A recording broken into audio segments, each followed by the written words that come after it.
gli ultimi minuti. Buonasera a tutti, allo stadio Battaglini di Rovigo è appena finita la partita di Coppa Italia fra la Rugby Rovigo Delta e il Viadana, vinta dai bersaglieri per 30-26. Noi abbiamo Angela Osti, inviata allo stadio Battaglini, con lei alcuni giocatori della Rugby Rovigo nel consueto punto stampa di fine partita. Ti do la linea, Angela.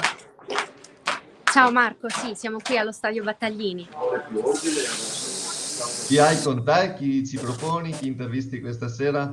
Sicuramente è una squadra che è cresciuta molto rispetto all'anno scorso, molti innesti nuovi, molti giocatori nuovi, stile di gioco differente, stile quasi come coloro, nel senso che giocano tutto il possibile.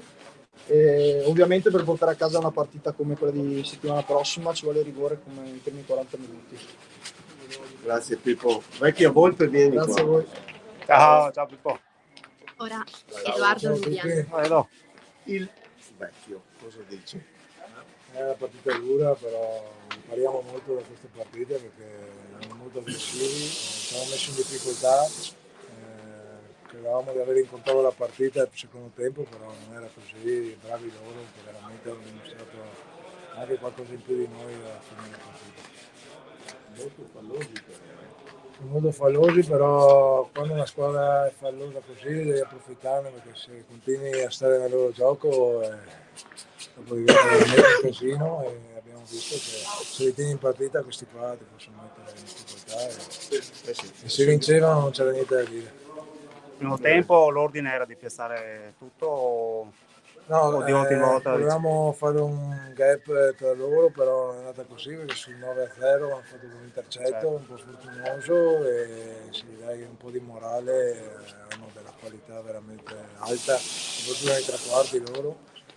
Questo c'è da lezione per andare a Viadana con il piglio giusto la prossima settimana, perché sarà una guerra veramente. Qual è stato il primo commento di coach Pozzi? Che da un lato abbiamo fatto anche delle belle cose, però non si può finire così a stare sopra di 4 a fine partita, dobbiamo sicuramente ampliare il gap e approfittarne di più della loro indisciplina. Questo, ripeto, serve solo da lezione, siamo all'inizio del campionato, non abbiamo di partite. Grazie Edo. Alessandro, allora, bentornato o ben arrivato? Dipende come la mettiamo, perché praticamente crampi o infortuni? No, crampi, tanto tranquilli. Meno male. Ammetto, sei andata a prendertela?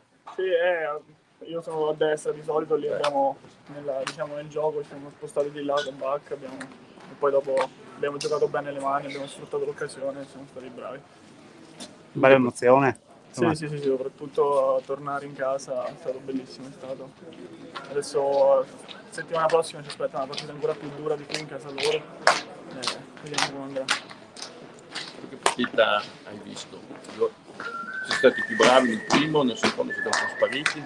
Nel primo tempo abbiamo giocato bene, poi nel secondo tempo ci siamo lasciati prendere un pochino la mano, abbiamo fatto giocare un po' più loro.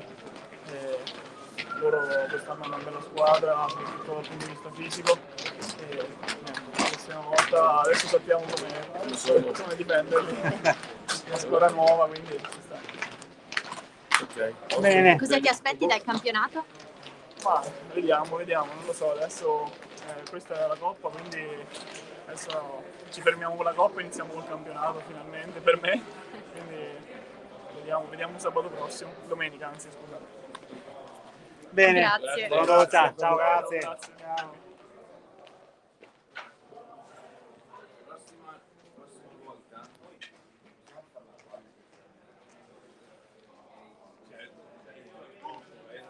Eccoci Marco.